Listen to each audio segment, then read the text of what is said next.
Ma egy kommentelőnk problémájával fogunk foglalkozni, amit az Aristonnak nem sikerült megoldania.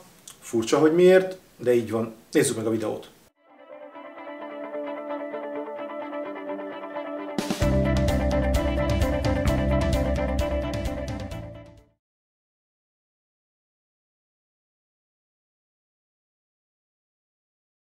Egy viszonylag furcsa helyzet állt elő a Lidos hibrid készülékekkel kapcsolatban. Működésüket tekintve ugye hőszivattyúsak, de ez a része nem érdekel most minket. Hagyományos boilerként használnánk, néha karban kell tartani. Ezeknek a készülékeknek van vízsugártörőjük, mint az összes többi boilernek. Beszéltünk már többször több készülék esetén ezekről, leginkább az Ariston Wellisek kapcsán kerültek szóba, illetve ott próbáltam elmagyarázni a működésüket.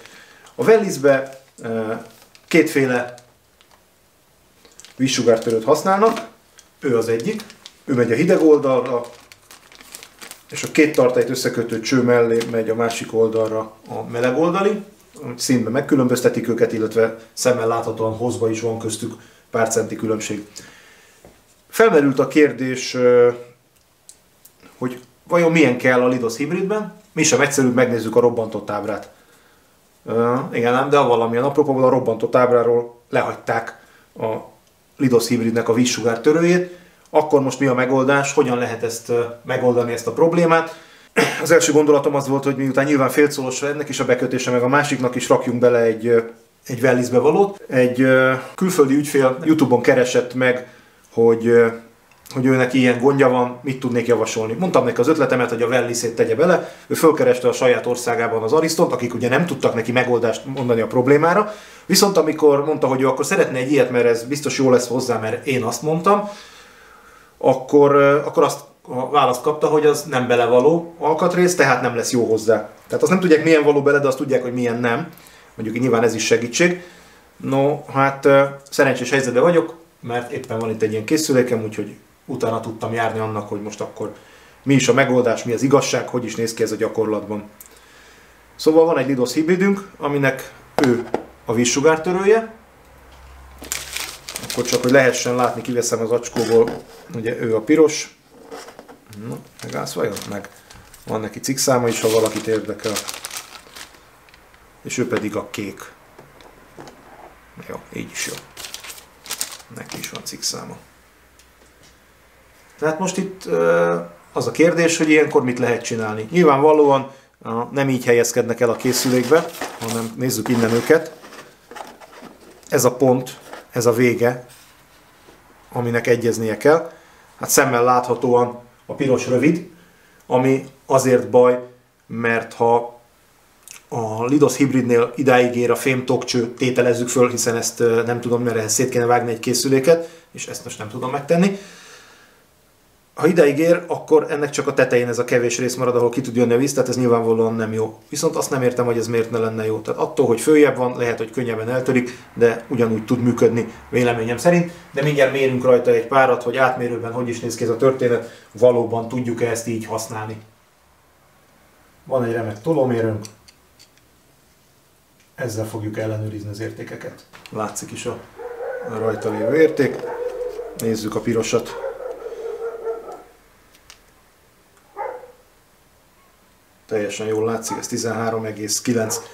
Nem a végén mérve, nem a legvastagabb ponton, hanem egyel beljebb. A legvastagabb pont a végén, az 15,72. Nézzük a gyárit, ami a Lidosban van. Ez 15,5. De ha egy kicsit így forgatom, akkor ő is 15,72, tehát nyilván a műanyagnak van ennyi deformitása. Ez a 2,1 mm, ez az égvilágon senkit nem fog zavarni ebbe a történetbe. És hogyha megnézzük, 13,82, itt is, fordítsam, hogy lehessen látni, 13,82, illetve a vége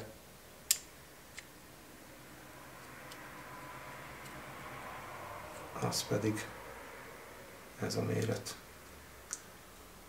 Oké, szuper, lehet látni, 15,79. A kék színűnek szintén, és hogyha egy kicsit rá akarom nyomni, akkor is nagyjából az a méret.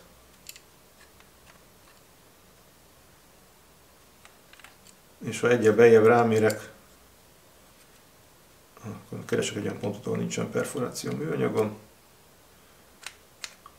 Akkor a 14.2, 14.4. Jó, tehát még 10 mm-nyi eltérések vannak közte.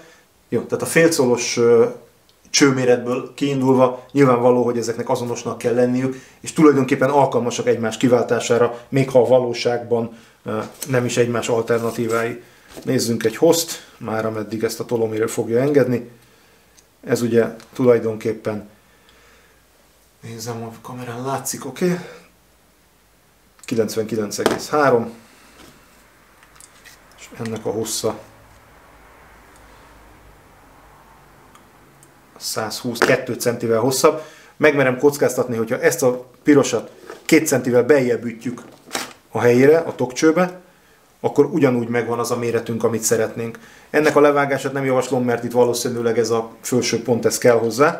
Nem tudom, hogy ott meg tudjuk-e még mérni. Igen, 155-ig méreként, 159-re emlékeztem, nagyjából annyi is lehet a realitás, tehát ez itt nem pont annyi, 159 mm a hossza ennek.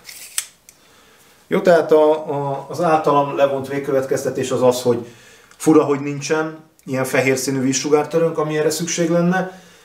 Ennek ellenére azt gondolom, hogy tulajdonképpen akár a piros színű vagy rózsaszínű alkatrésszel, hogyha mélyebbre ütjük, akkor azzal is kiválthatjuk, ha pedig a kéket rakjuk bele, és egy kicsit magasabban fogja porlasztani 2 centivel a vizet, az sem okoz problémát. Ha nagyon barkácsolni akarunk, akkor azt mondom, hogy megvesszük a kéket, levágjuk itt ezt a méretet, és ezt felbővítjük mondjuk egy szigetelő szallaggal annyira, hogy megszoruljon, mert igazándiból ennek csak annyi a jelentősége, hogy ott maradjon a helyén, vagy elvágjuk fél centivel lejjebb, és egy forró lappal egy kicsit megzömítjük az anyagot, hogy ott az följebb bővüljön. Tehát több elképzelésem is van ennek a problémának a megoldására, de barkácsolás nélkül is alkalmas lehet arra, hogy kiváltsa az eredeti alkatrészt.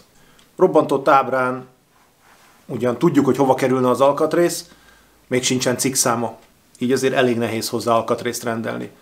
És miután ez egy 6-800 eurós, nálunk éppen 300 000 forintos készülék, meglehetősen problémás, hogy egy ilyen 2 eurós alkatrész hiánya miatt nem tud jól működni ez a drága készülék, és hogy erre nincs megoldás.